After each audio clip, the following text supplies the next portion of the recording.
रोहित पवार उद्या सकाळी 10 वाजता सीआयडी कार्यालयाला भेट देणार. अजितदादांच्या विमान अपघाताबाबत भेट घेणार असल्याची माहिती. नाशिकच्या माळेगाव एमआयडीसीतील प्लास्टिक रिसायकलिंग कंपनीला भीषण आग लागली. 2 अग्निशामक गाड्यांच्या मदतीने आगीवर नियंत्रण मिळवण्यात आलं. सुदैवानं कोणतीही जीवितहानी नाही. माथेरान नेरळ घाट रस्त्यावर जड वाहनांना बंदी आहे. सोमवार ते गुरुवार बंद राहणार. या 4 दिवसात रस्ता दुरुस्तीची कामं हाती घेणार असल्यानं जिल्हा प्रशासनानं हा निर्णय घेतला. जीवनावश्यक सेवांना यातून सूट देण्यात आली. बोरिवली येथील संजय गांधी राष्ट्रीय उद्यानामध्ये वन्यजीवांसाठी हरित उपक्रम राबवण्यात आला. आमदार संजय उपाध्याय यांच्या हस्ते शेकडो फळझाडांची लागवड करण्यात आली आहे. उपाध्याय यांनी विविध प्रकारच्या फळांची शेकडो झाडं लावलेली आहेत. मुंबई पाठोपाठ पुणे, नाशिक, छत्रपती संभाजीनगर आणि नागपूरमध्ये सीएनजी दरवाढीचा फटका पाहायला मिळतो. नाशिकमध्ये ₹1.35 आणि पुण्यामध्ये ₹2.50 सीएनजी महाग आहे. तर नागपूर आणि छत्रपती संभाजीनगरमध्येही सीएनजीच्या दरात प्रत्येकी ₹2ची वाढ पाहायला मिळते.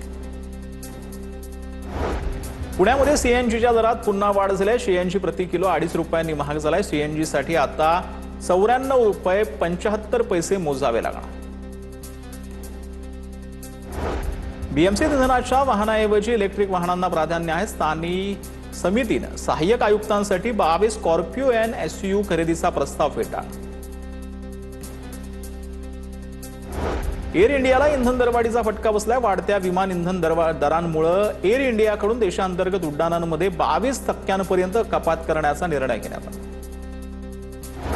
इंधन दरवाढीमुळे मुंबईतील लोकलच्या तिकीट विक्रीमध्ये मोठी वाढ झाली. मागील काही दिवसांमध्ये तिकीट विक्रीमध्ये 50 ते 151% वाढ झालेली आहे. जवळपास 40,000पेक्षा अधिक प्रवाशांची नोंद पाहायला मिळाली.